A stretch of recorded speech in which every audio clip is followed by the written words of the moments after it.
Bom dia, aqui é o Sargento Fernandes. Esse é o segundo vídeo, da nossa instrução. Dessa vez a gente vai manusear o SEAP, de fato. E aqui vocês veem na tela o site do Corpo de Bombeiros. O SEAP, a gente tem várias formas de acessar ele. Aqui pelo site do Corpo de Bombeiros tem esse link Vistoria e Projeto, que encaminha para a tela principal da área técnica, onde a gente tem aqui esse aviso que a gente não envia boletos, e essa tela tem aqui o nome, tem um link para voltar para a versão anterior, que essa tela é relativamente nova, tem aqui as consultas, se você já tiver um protocolo cadastrado, e as caixas aqui com vários links úteis. Solicitar serviço, aqui onde a gente pode solicitar a maioria daqueles serviços que a gente já citou no outro vídeo, que vocês viram na NT01. Pesquisa, para verificar a lista de empresas credenciadas, consultar toda a legislação, verificar se um certificado que apresentaram para vocês é autêntico ou não, as taxas e por aí vai, Ajuda. Aqui tem tutorial, vídeo, manual, tem tudo para poder ajudar uma pessoa a mexer no sistema. Seja ele militar ou o contribuinte também, se ele quiser fazer um cadastro, alguma coisa assim, não sabe anexar um documento, tem aqui um tutorial, verificar as exigências de um protocolo, como imprimir o certificado e por aí vai. E aqui embaixo o login para os responsáveis técnicos, arquiteto e engenheiro. Para a gente logar na nossa senha, tem aqui a área restrita no canto. Clicando, ele vai pedir aqui o login e a senha. E só mais uma coisa, para acessar o sistema do SEAP, o que precisa ser? Você precisa ser um militar que trabalha diretamente com a área de inspeção ou análise de projetos. Você tem que ter publicado na sua ficha individual uma função relacionada a isso. E aquele perfil lá no sistema do Minha Conta, ele também tem que estar atualizado, Então, atualizou lá, publicou em ficha, você está habilitado a fazer login no sistema do SEAP. Se quiser, quem gosta de usar essa tela aqui, também o primeiro link aqui é do SEAP. Tem outras formas de acessar o sistema também. Mas por enquanto eu vou mostrar só essas duas. E essa é a tela do SEAP, aqui de fato é o sistema. Essa tela ainda não foi feito o login e ela, dessa forma aqui, ela pode ser acessada pelo contribuinte, aqui onde ele consulta os protocolos também, se não tiver consultado lá antes, ele pode solicitar os serviços por aqui. Aqui é o login do responsável técnico, tem as mesmas opções basicamente de lá, Então vamos fazer uma solicitação de serviço como se fosse o contribuinte, que é por essa tela aqui, sem estar logado no sistema. Para logar é só clicar nessa chave aqui, vai pedir a senha também para a gente fazer o login. Então vamos fazer um cadastro de uma inspeção. Vem aqui em solicitar serviço, inspeções. Aqui está aparecendo esse aviso, que é uma portaria do Covid, Quando passar o Covid, essa portaria vai expirar e aí a gente retira esse aviso. E aqui é o SEAP. A primeira coisa que tem que escolher é qual tipo de serviço. Aqui aparece funcionamento ou habite-se, porque lá na solicitação de serviço a gente pediu inspeção. Se quisesse denúncia, ia abrir outra tela aqui, credenciamento ou outra tela. Escolhemos inspeção para cadastrar um funcionamento. E aí a gente coloca aqui um CNPJ. Esse aqui é fictício, que eu já achei aí na internet. E aí quando a gente pesquisa, ele dá aqui um aviso, que não encontrou nada para esses dados, porque se ele encontrar alguma coisa para esses dados, ele dá a opção de já trazer o formulário já preenchido com os dados que tem no banco de dados. Como não tem, clica aqui e vai abrir o formulário todo em branco, para a gente preencher ele inteiro. O preenchimento ele tem que ser feito de preferência na ordem que os dados aparecem, para evitar dar algum erro, Então, pessoa física, não, vou cadastrar uma pessoa jurídica, vou colocar aqui o CNPJ. Aí quando eu clico fora, ele carrega para ver se ele acha alguma coisa no banco de dados. Não achou, ele deixa tudo em branco ainda. Se ele achasse, ele já ia deixar preenchido com os dados do banco de dados. Ó. Tá vendo? Ele já traz informações. Mas eu não quero que venha preenchido. Vou fazer o preenchimento manual de tudo. E aí, razão social. Vamos fazer aqui uma empresa teste, né? Nome fantasia, teste limitada. E-mail, vou colocar só isso daqui, só para ele aceitar o campo. Não vai ser um microempreendedor individual. Data de abertura da empresa, vamos colocar alguma data aqui para aceitar também. Telefone. Esse aqui é do outro CNPJ que eu coloquei. Ele puxou o telefone e ficou aqui. Ele não apagou não. Vou deixar ele. E aí avançar. Aí precisa de um nome de solicitante. Vamos botar fulano. O e-mail @a.com. O sistema ele testa se isso daqui é um e-mail. Então não adianta colocar só X. Ó, na hora que clica fora, ele apaga. E tem hora que ele dá a mensagem de erro. Falando isso aí não é um e-mail válido, né? Então a gente tem que colocar um formato ali certinho. Tipo de solicitante. Aqui aparecem proprietário, despachante, contador, office boy e outros. Vou colocar proprietário, fulano de novo. E agora o endereço. Vou colocar o endereço aqui do CAT. Primeiro a gente preenche o CEP. Quando clica fora, ele busca automaticamente o município, o bairro e o logradouro e já preenche com base nas informações que tem no site dos Correios. Mas aí, por exemplo, no interior, não achou nada, ou então puxou o bairro errado, alguma coisa assim, aquelas ruas que são muito longas e pega 2, 3 bairros, né? Você pode atualizar isso aqui com os dados corretos, né? No caso aqui eu preenchi o CEP, segue a ordem. Eu tenho que vir aqui em Goiânia e preencher Goiânia de novo para ele liberar eu mudar o bairro.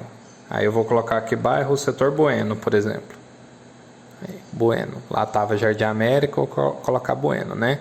Rua C1240, por exemplo. Certo? Então o CEP ele puxou aqueles dados, mas eu posso colocar outros dados se os outros forem corretos, né? Se ele tiver puxado a informação errada. E aqui tem asterisco, então é obrigatório o preenchimento. Vamos colocar quadra ABC, lote número 20. Pronto. Esses outros campos não são obrigatórios, não tem asterisco, né? Mas se o estabelecimento tiver esses campos, preencher tudo, né? Ponto de referência para ajudar a facilitar para o vistoriador localizar o endereço e por aí vai, né? Então terminei aqui, eu vou continuar. Aqui essas orientações de preenchimento a gente pode clicar para reduzir, né? Mas aqui tem as orientações para o contribuinte. Algumas, porque ele não tem obrigação de saber direitinho o que é um KNAI, como informar a área do estabelecimento. Aqui tem uns balões orientando cada campo, né? Aqui, ó, evento temporário. Está realizando evento temporário? Sim ou não? Se a pessoa tiver dúvida, ela pode clicar aqui e saber, ó, evento temporário, um exemplo é show, congresso, evento esportivo. Então tem as ajudinhas aqui. Nesse nosso caso aqui, não vai estar realizando evento temporário, não vai ter... Não, vou colocar que tem área comum. Lá vai ser um edifício residencial. Condomínios prediais. A área comum dele vai ser 800 metros quadrados. E a área total vai ser 2.700. Pronto. Lembrando, né, a área comum tem que ser menor do que a área total, não vamos confundir os dois valores. E aqui ele já dá uma previsão, aqui ele já dá uma previsão do valor do boleto e terminei de cadastrar, é só finalizar. Finalizando, ele dá uma janela com todos os dados que eu forneci para a gente conferir, né, e finalizar. Fez tudo certinho, ele te dá um número de protocolo, te fala a taxa, tem os botões aqui para imprimir a taxa, para ser feito o pagamento. Tem um botão para imprimir o recibo. O recibo são aquela janela anterior, aqueles dados que você forneceu, né? Então vai imprimir um arquivo PDF com todos aqueles dados, se a pessoa quiser. Aí eu não vou imprimir nenhum aqui agora. Avançar, ele te dá a opção já de inserir os arquivos. Inserir a nota fiscal, o que o cara já souber que ele já tem que apresentar. Ele pode inserir aqui agora, no final do cadastro. Então, concluir. Terminou. Certo? E aqui é a tela de quando a gente faz o login, né? Aqui em cima o nome do meu usuário, a unidade que eu estou lotado, né? Todos os menus aqui. Para fazer solicitação de serviço logado, a gente tem aqui vários menus. Para mim vai aparecer mais, porque nesse sistema aqui eu tenho um perfil mais forte. Mas lá, de acordo com a sua função, vai aparecer os menus que você pode mexer. Então, para cadastrar um serviço, é o menu de solicitação de serviço. Se você trabalhar no VaptVupt, na protocolização da prefeitura, aonde for um protocolista, né? Solicitação de serviço, inspeções, e aí vai escolher o tipo de serviço solicitado. Aqui já aparece a maioria dos serviços aqui, né? E daqui para frente é igualzinho a gente fez lá na parte não logada, né? Mesma coisa, os mesmos campos, a mesma coisa, o mesmo preenchimento. Lá a gente cadastrou 119521. E aqui está aquele protocolo, né? Empresa teste, aquele endereço que a gente colocou, setor Bueno, Goiânia, área comum de 800, área total de 2.700. Então, eu já entrei aqui e já fiz uma isenção de taxa. Esse aqui é um sistema de teste, tá? A gente pode mexer aqui à vontade porque é de teste, não vai atrapalhar nada lá no sistema normal de serviço. Então, eu já fui ali, dei uma isenção de taxa para a gente poder só continuar o teste aqui.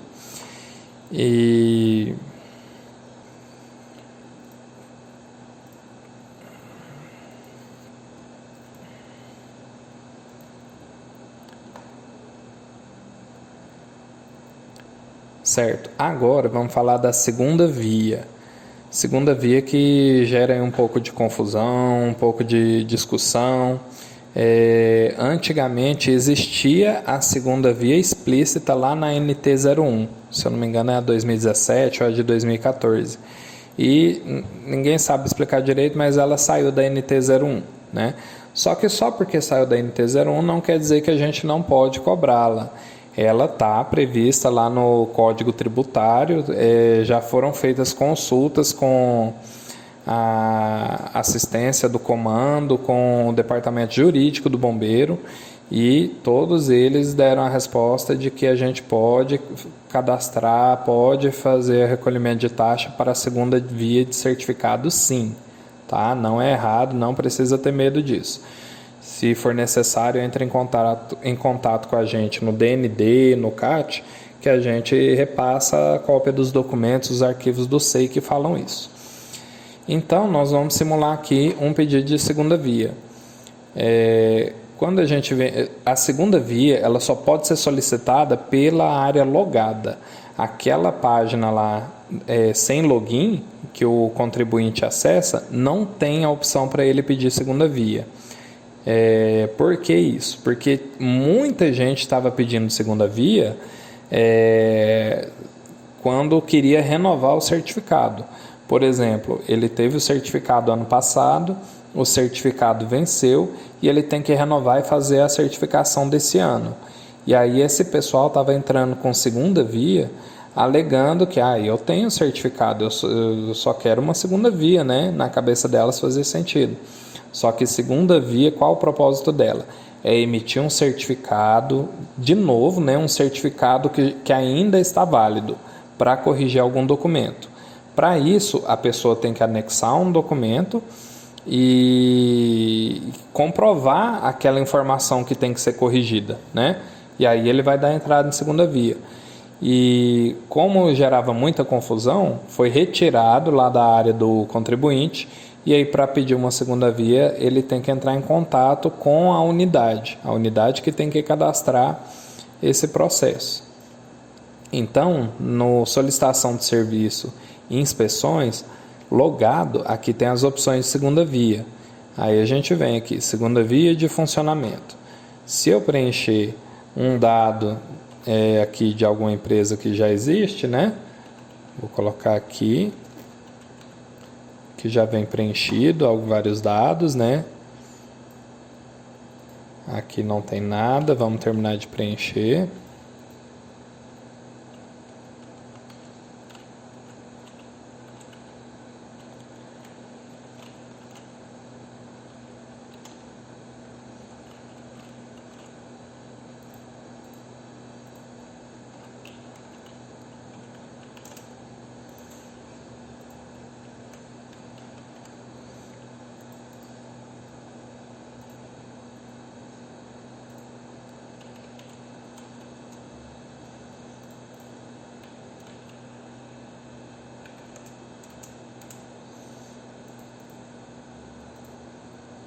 Pronto, terminado de preencher, a gente finaliza aqui. O preenchimento é igual o outro lá, é só ir seguindo os campos corretinho lá, ele te dá o valor do boleto aqui. Esse valor não está atualizado, hein? O valor das taxas aqui no sistema de teste não estão atualizados e é de propósito, né? Para a gente não gerar sem querer uma taxa errada e passar para a pessoa pagar, por exemplo, né? Então é de propósito, tem que ficar errado aqui mesmo. E aí concluiu, gerou a segunda via, ok, gerou o protocolo. Aí a questão é que agora o solicitante ele tem que comprovar qual que é o dado que estava errado. Por exemplo, ele errou a razão social, não é senhora tinha colocado só senhora e agora é senhora limitada. Ele vai lá, apresenta o CNPJ dele comprovando. E aí fica muita dúvida, né, do pessoal sobre quando é que cabe fazer segunda via.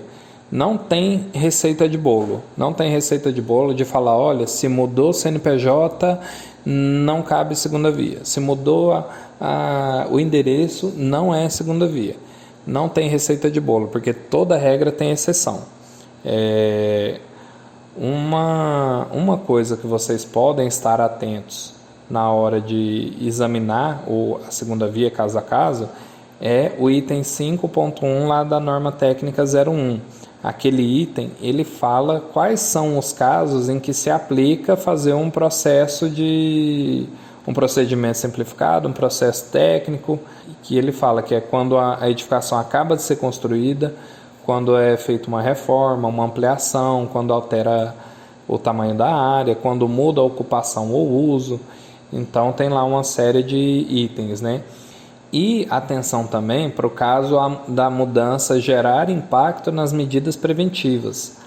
Por exemplo, se um processo ele é uma certificação prévia, ele tinha 80 metros quadrados de área e o correto mesmo era 85, aumentou 5 metros quadrados de área, cabe segunda via?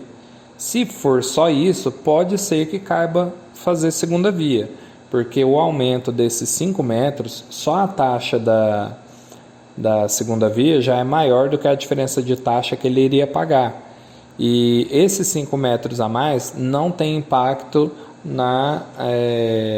nas medidas preventivas daquele estabelecimento.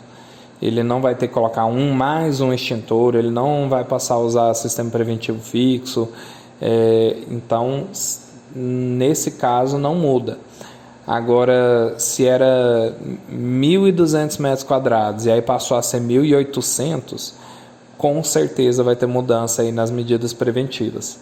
Então, não vai caber segunda via, vai ser uma certificação nova, um protocolo novo. Bom, teve um corte aqui no vídeo, mas vamos só finalizar aqui a segunda via para saber se vai poder fazer a segunda via daquele protocolo ou não. Tem que conferir o item 5.1 da norma técnica 01. Se for o caso de algum daqueles itens lá, não é segunda via, né? Construção de edificação nova, a edificação reformou, aumentou a área, mudou a ocupação, entrou em qualquer um daqueles itens, é um processo novo. E não tendo entrado, a gente vai analisar o impacto nas medidas preventivas. Vai ter que mudar a quantidade de extintores, vai ter que mudar, passa a necessitar de sistema preventivo fixo e tal. Se a resposta for sim, também não vai entrar na questão de segunda via, não pode mudar nada. Tem que ser só atualização de alguma informação do documento mesmo para imprimir um novo. Então, passando para a próxima parte aqui, agora a gente vai lançar uma nova exigência. Vamos fazer o lançamento de exigência, só que no sistema, nessa tela aqui, SIAP 4. Vocês já devem ter, alguém aí já deve ter ouvido falar. Tem um SIAP realmente sendo desenvolvido pela BM6, já tem essa tela nova aqui que vocês estão vendo. Essa forma que eu estou mostrando é como ela aparece no celular. Esse SIAP 4, quando ele estiver pronto, né, todas as funções estiverem implementadas, ele futuramente vai substituir o SIAP 3 que a gente usa hoje. Vai demorar um pouquinho ainda para terminar de implementar tudo, mas quando estiver pronto ele vai substituir e ele vai ser responsivo, vai adequar a qualquer tela. Tela de celular, tela de tablet, computador vai continuar usando normal. E aqui eu vou mostrar um pouquinho como que ele funciona, para vocês terem uma noção de como ele aparece aí para vocês, né?